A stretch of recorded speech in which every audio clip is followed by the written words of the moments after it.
Karena kuncinya jelas kok ya Beb ya, bahwa semakin banyak silaturahmi memperpanjang umur kan gitu.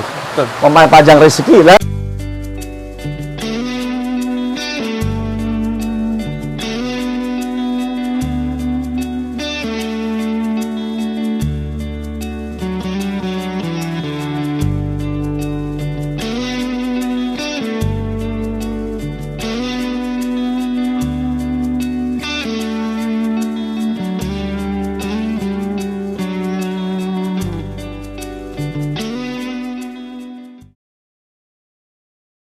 Karena gini, ingat bahwa ketika kita memimpin, karena kita merasa kita sudah berkarir dari bawah, kemudian kita ke atas sampai ke puncak itu, ada satu efek yang ini sangat berbahaya, tapi kadang kita tidak sadari. Karena apa? Kita merasa hebat, kita merasa sebagai bosnya dia, kita bisa punya kekuasaan karena power untuk bisa merintah siapapun. Nah ini yang kita lupa, padahal pada waktu kita jadi SBC, kita jadi SBM, kita begitu sangat dekat sama mereka, begitu sangat membaur sama mereka. Tapi ketika kita sudah punya ruangan sendiri, kita ngerasa bahwa inilah saya ketika saya di ruangan yang seperti itu gitu. Makanya coba cerminannya kita punya bos ya, misalnya asalnya ruangan nggak pernah beliau itu sendirian, di situ pasti beliau bersama-sama, karena beliau paham betul satu efek samping ketika kita memang di ruangan yang gede dan kita sendirian itu, kita ngerasa memang kita ini kayak raja aja gitu. Jadi jadi omongan Papi itu menarik nih.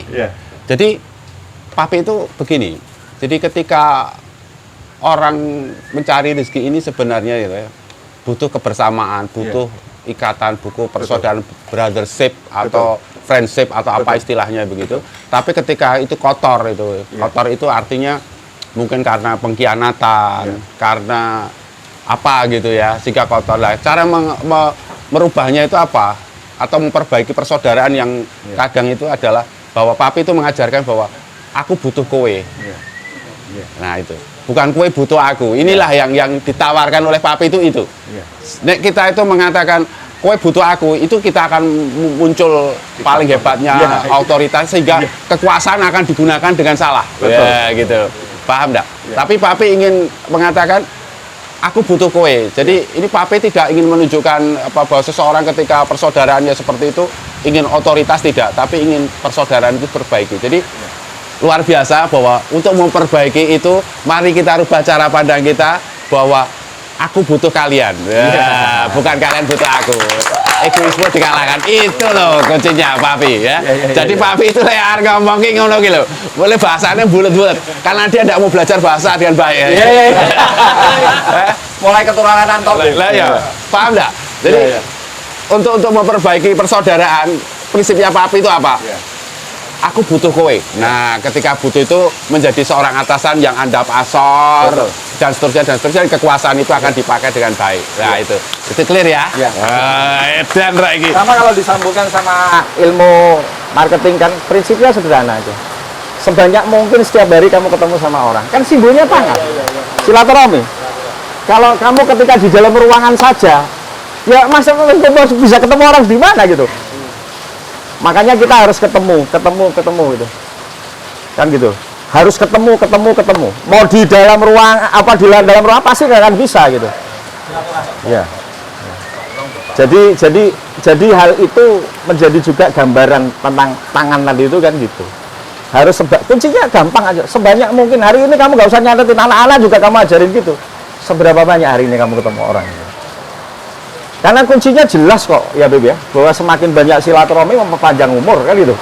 Memperpanjang rezeki. Lah kan tidak pernah silaturahmi kan closing wis kopi ya. Logika ini kan hal yang dasar Albert gitu. Jadi itu kita terapkan untuk diri kita dulu Albert. Contohnya kamu sebagai kepala cabang, dan seberapa banyak hari ini harus ketemu orang gitu. Nah kalau kita nggak mencontohkan itu, mentang karena kita sudah biar anak buah saya yang kerja ini, wah itu sudah alamat itu. Karena tetap bagaimanapun mereka butuh contoh kita. Karena pelajaran yang paling penting itu tidak cuma retorika atau kata-kata, tapi contoh. Kita turun, Pak mau kemana? Saya sudah janjian ketemu sama ini. Kalau perlu, kamu ajak satu orang anak buahmu untuk ikut. Biar dia juga bisa bercerita. Ini teknik loh, Beb. Karena mungkin kalau kamu pergi sendiri, anak buahmu bisa aja curiga. Bapak pergi kemana, itu ngeles aja paling kan gitu. Tapi kalau kamu bawa orang, dan kalau bisa sehari 2 berganti ya. Kamu ajak ini, mungkin SBC yang ini, itu sekaligus ngader. Tapi minimal dia nanti akan ngomong bahwa kita sehari itu ketemu siapa, dia nanti akan cerita sendiri juga.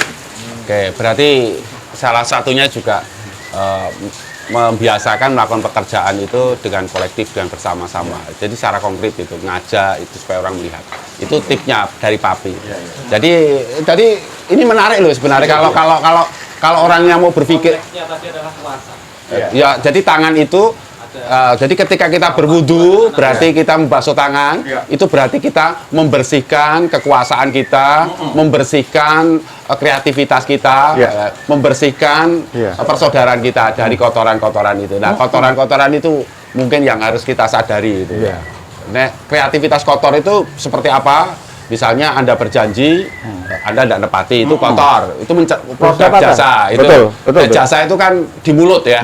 Misalkan barang ini semuanya di mulut, itu cacat kreativitas kita. Jadi barang itu baik, bagus, gara-gara omongan kita jadi cacat. Nah itu nanti perbaikannya itu menariknya. Itu. Nah sekarang berarti kalau begitu orang bekerja dimulai, kalau Papi mau menyarankan dimulai dari noto hati lah. Ya. Kedua, mulai menata wajah kita, membangun personal image yang baik ya. Yang ketiga, dimulai lagi dengan apa? Dengan menggunakan kekuasaan, memiliki kekuasaan, kemudian kreativitas dan kerjasama. Itu jadi dalam saya berharap itu omongan sama Papi sore ini tuh bisa menginspirasi teman-teman itu. Ya, tangan itu maknanya gitu ya. Oke, sekarang tangan lalu kepala. Oke, pikiran. Nah, ini